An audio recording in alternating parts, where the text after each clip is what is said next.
Ladies and gentlemen, so our last 3 awards of the afternoon.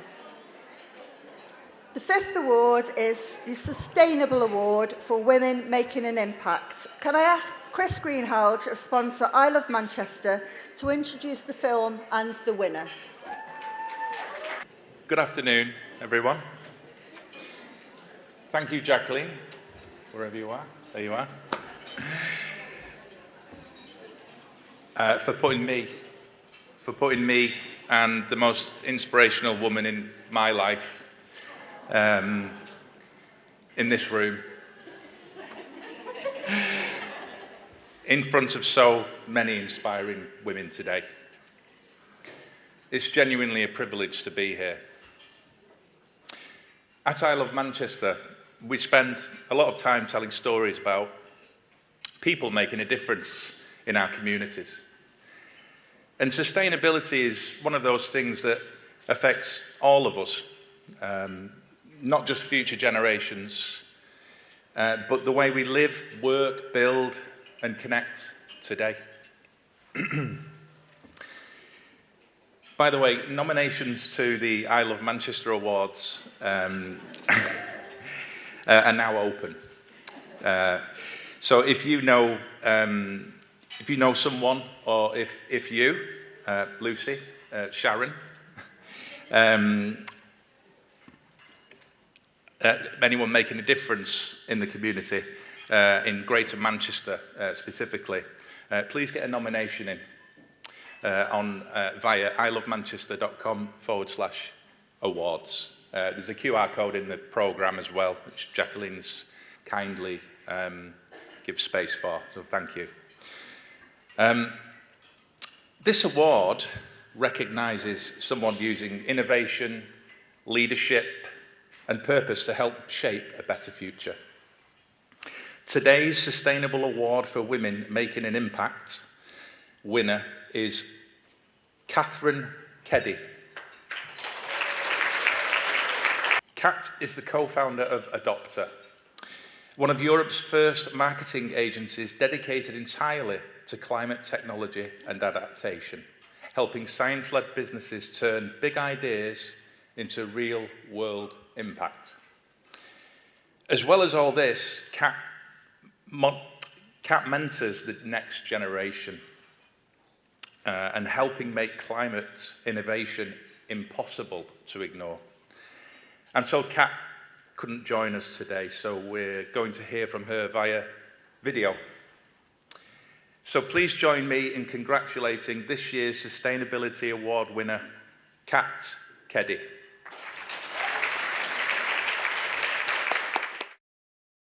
Welcome, Kat. Thank you so much for having me. So I'm really sorry that you're not with us today, and I understand the reasons for that, and we will forgive you.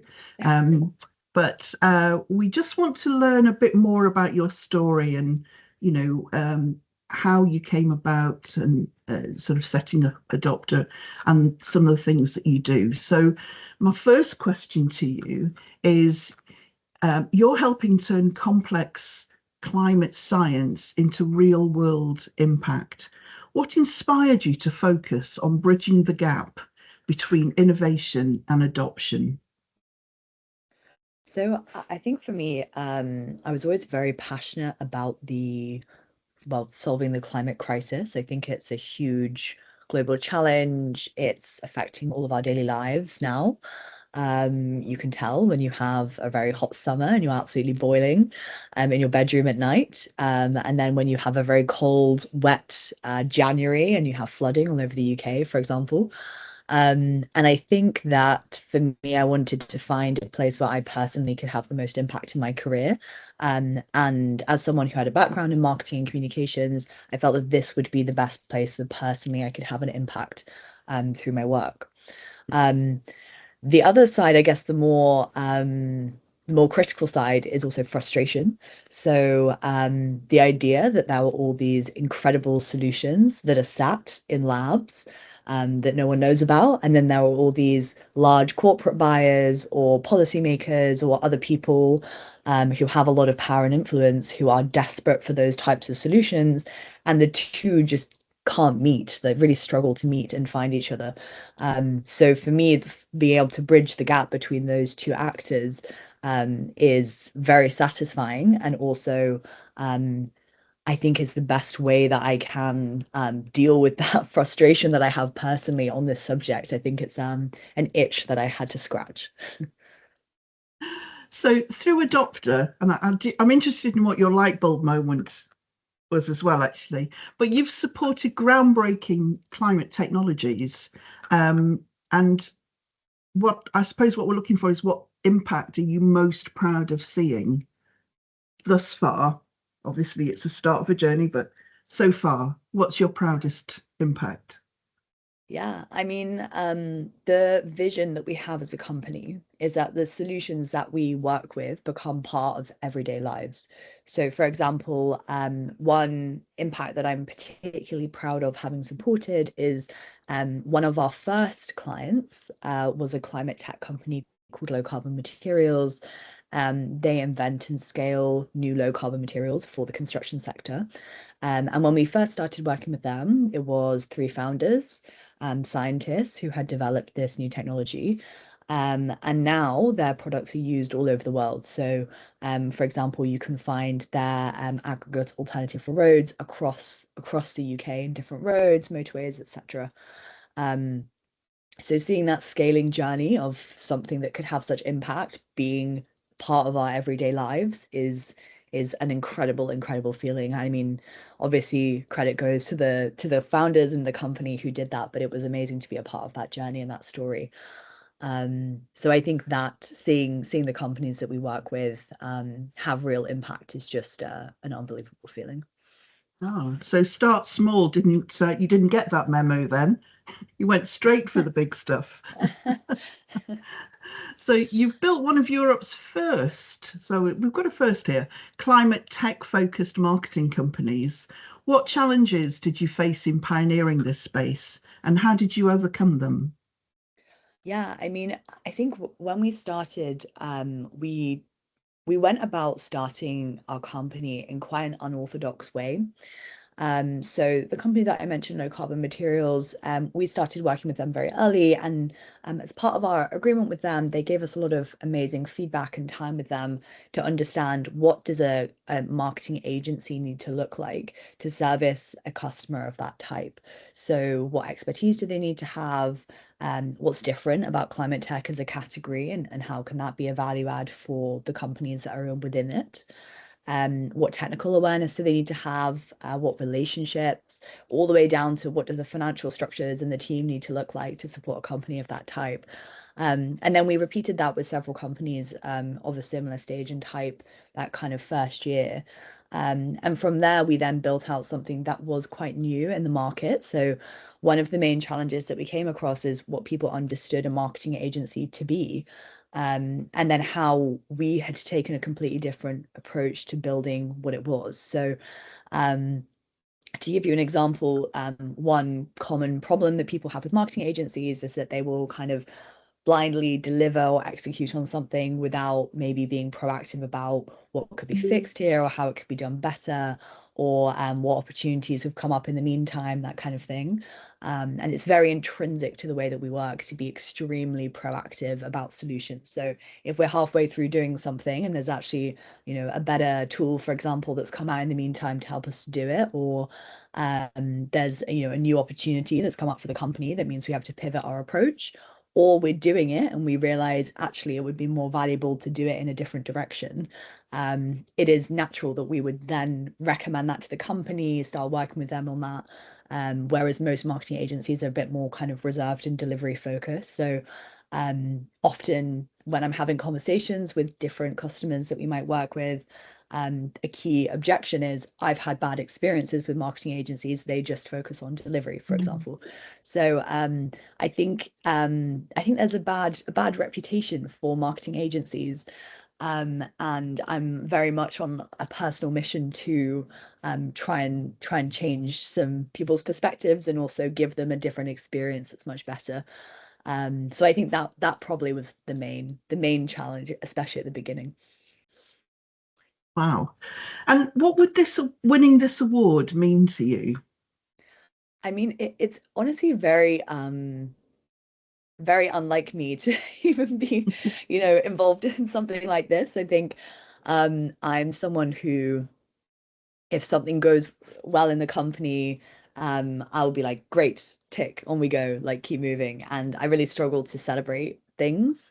So as much as it kind of makes me a little, I guess, uneasy even to be having this conversation, it would be amazing to, I guess, just like celebrate what we've done so far. And it's only the beginning of our journey, and we actually today that we're speaking is our 5th birthday at a doctor. Oh, So yeah, so it feels like a amazing milestone to look back at the last 5 years and go, we've achieved so much, amazing, and see what is yet to come. And I hope that for other, women who are thinking about starting something, I definitely just kind of like dived right into it, and that's been my approach thus far. And I really hope that, even if I don't win, if I do win, whatever, people, I guess, listen to that same experience and feel the courage to be able to do it themselves too. Because I really think that it is within everyone's grasp. well, I'm delighted to wish you happy birthday and to give you a special birthday present because, Kat, actually, you are the award winner of the Oh my Sustainability gosh. Award. Oh my gosh. I didn't think we were going to discuss that. That's crazy. Oh my gosh, thank you so much. That's so kind. Yeah, I wasn't prepared for that at all. Wow. Okay. Well, thank you so much. That means so much to me. And yeah, it's amazing to think that it's being recognized in that way. It's yeah, thank you. 3 finalists. One of them is going to be on film, Millie Peel. One of the finalists who should have been here today has sent us a last-minute message to say that she's unwell, so she can't be here. So Jacqueline is going to come on stage in a minute to talk about Kerry Rimmer's story. But can I ask Alicia Curtis to come to the stage, please? Alicia, you are a shining example of the courage and power of someone who's been able to turn adversity into action. Can you tell us about RAIN and what led you to it? I think the RAIN Collective is a community interest company that is completely owned and operated by survivors of child sexual abuse and exploitation. And I think the reason behind starting it was when I was 19, I think I realised as a survivor myself, there was a lot of mistakes within our system. A lot of professionals were failing children and weren't understanding what the crime was, how it unfolded, and truly how to support children facing the crime. So at the age of 19, I thought, well, how about bringing lived experience to the front of professionals' training? I didn't expect it to turn into a company as to what it is now, but I was really impressed with the reaction that we got to actually using lived experience in a way that powered other survivors and brought around a new conversation, really, that we were the experts with the experience and we truly understood the crime better than anybody, being the victim and the survivor. And now RAIN really has travelled nationally delivering our training programmes to health, social justice and education professionals around the whole country. And I think it really shown us that actually lived experience is powerful and we do have a lot to say within these spaces, and we are truly helping people have a better understanding really of to what sadly children are still facing within our society. It seems as if it's never out of the news, whether that's in this country or over across the pond or elsewhere. Is the problem getting worse or is it just more exposed, do you think? I think the problem overall is becoming more known. I think society is talking more about child sexual abuse and exploitation. However, I do think it's a growing problem. I do think more children are being harmed sexually. And I think as a society, we do need to have a look at why that's happening and really think about what it is that we can do as just everyday people. the conversation around child sexual abuse doesn't happen often, where actually that's something that needs to happen in order for children and young people to feel able to come forward and actually feel like they can disclose something that for them is so difficult to actually comprehend. Social media, presumably, and the internet is really adding to that problem. Online child sexual abuse and exploitation is growing. We all have access to technology and so do young people. But I do think other types of crime within CSE is also at a high, peer-on-peer, gang-related abuse. It is all growing, and I do think that it is hard to keep up with how it is operating. Perpetrators sometimes seem one step ahead of society understanding what actually is child sexual abuse. How did you make your voice heard? You were 19. My mum would probably say I had a lot of determination and I wasn't going to stop, and she's probably right. I really wanted to be heard and I really wanted to lead change. And I think when you've experienced child sexual abuse and you see people not respond in a way that you would have hoped for or support you through a very difficult time, you think, well, who else is supporting children that are still going through this? And I think at 19, I wanted to do something for children that were still facing it. I definitely didn't expect RAIN to turn into what it was. I thought it would be a little bit of a passion project, and I was doing a degree in counselling and psychotherapy. But then I realised that people actually valued what we had to say, and we were coming at the conversation very differently. People didn't understand how we were being groomed or exploited. People only understood one narrative, and nobody had ever heard from a victim or a survivor at that point. So I think we were challenging a misconception around the crime, and that really meant that people wanted to hear about our stories, but also about what we could do better to protect children that are still facing it today. And kind of what would you say to agencies like the government, the NHS, the police? Are they supporting you? Do they need to move into the 21st century? I definitely think they are supporting us. Like, our client base is huge. We have police forces around the whole country. We have all local authorities in England. I do believe that professionals are wanting to change. But I think we get so caught up thinking that child sexual abuse and exploitation is a professional sort of issue to be dealt with, where actually it's a member of society's issue. Community. Yeah, it's a community issue. We all have a responsibility when it comes to protecting children. And I know that can sound quite broad, but actually if we all spoke about the topic more, less perpetrators would be able to do this in silence. It's been a bit of a common theme, hasn't it, today, that kind of the strength of community and the strength of people together. So just well done for what you're doing. Absolutely amazing.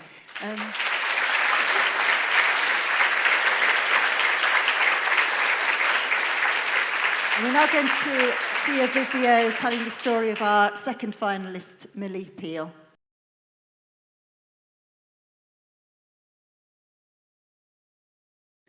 Welcome, Millie. Hi, thank you so much for having me, and I'm so sorry I can't be there today. Well, we've got the next best thing, which is you on screen. So from a single conversation under a rainbow umbrella to supporting thousands, what does this recognition mean to you and the journey that you've taken? Oh, it's absolutely amazing. And do you know what? When I reflect back of sitting there with that rainbow umbrella, it didn't start with a business plan or all these big elaborate ideas to become what Stable Minds has become today. It was just a simple act of kindness of me sat during lockdown with people that just needed to be heard. So it means a massive amount. It's been emotional, it's been difficult, it's been incredibly rewarding. But the growth has happened because of the community and the trust that they put in for us. This is for them, really. So this started back in 2020, so only 6 years ago. 2023. Oh, wow. Wow. Yeah, so 3 years. So your work has transformed how mental health support is delivered in your community. What drives you to keep pushing boundaries and challenging the system? From personal experience, I know what it's like to fall through the gaps. There's too many people still today that, unfortunately, the traditional services, it doesn't fit for purpose anymore. They're often told, they're either too much or they're not enough to get support. With Stable Minds, everything that we do is human, warm, accessible. Healing looks completely different to everyone, so we shape our whole service around each individual. They don't have to fit into a box. They come here and it could be on one session that they think, oh, do you know what, Mill, I don't feel like talking, and that's absolutely fine. We'll go for a walk. Sometimes you just have to be adaptable to meet that person exactly where they are on that day. And I think that's the real difference and why we have been met with such amazingness, because we are a little bit different and we do keep pushing because people deserve better. So Stable Minds reaches the people that might otherwise fall through the cracks. So why is this accessibility inclusion so central to your mission? I feel that's what's kind of missing in traditional services. I think a lot of people get passed from pillar to post. Whereas what we wanted it was to be, we've opened a drop-in service, it could be you go out for a loaf of bread and you think, oh, actually, I've just seen that Stable Mind sign, and it could be that morning you've got the courage to walk through the doors and ask for that help. Everyone that comes, they're met with a cup of tea and the famous hobnobs that I need to be kind of sponsored by McVitie's, but I've not quite got there yet. And it's all about taking down those barriers that people, when they have got enough courage to ask for help, that, they're not met by, okay, I'm going to signpost you to there, or it's, we're here and we're ready to listen. We are here for you. And Being the Finest celebrates not just what you've built, but the lives you've changed. What message would you share with those who've been supported by your work? This recognition is 100% for them, to have the courage to walk through the doors and know what it takes to be vulnerable. So for each and every person that has walked through the doors, this is 100% for them. Every single breakthrough matters, every single small little win that people go through, this is for them. So it's all for them. Millie, if you've achieved this in just 3 years, I can't wait to see what year 5, 6, 7, 10, 15 is going to look like. You're phenomenal. And thank you so much for your time. And I am sorry you're not with us. So much. But I hope our paths cross. Take care, Millie. Thank you so much. And Jacqueline is now going to tell the story of Kerry Rimmer. Apologies for reading this, but we only found out not very long ago. So there are some words on the screen, hopefully, and this is just to get the shortened version, I guess, of Kerry's achievements. So Kerry proved that even the deepest loss can inspire lasting hope. When Kerry lost her young son Max in a tragic accident where a fire surround fell on him, I actually do remember seeing that on the news, she chose to transform that heartbreak into a lasting legacy that is now bringing hope and opportunity to an entire community. After years of struggling with endometriosis, Max came along as her miracle baby, adventurous and fun-loving. Then in 2017, tragedy struck. During this unimaginable grief, Kerry created a legacy that would honour her son's spirit and love of cycling, and the Max Tracks was born. Kerry galvanised the community, and earlier this year, the Max Tracks Community Hub and cycling tracks opened, a powerful symbol of resilience, community spirit, and compassion. Thank you. I think this award sums up what the Inspiring Women's Day is all about, really. A chance to honour extraordinary women who turn love and passion into action. And we've seen that throughout the afternoon so far. Could Jill Armstrong of Manchester Building Society come to the stage to announce the winner, please? They are testing my coordination here this afternoon. Look, what a privilege to be in this room and hear the power and movement that there are from these incredible ladies. So I'd like to say a huge congratulations to all the nominees and the winners in this room. The impact that you've made so far and will continue to do is just immeasurable.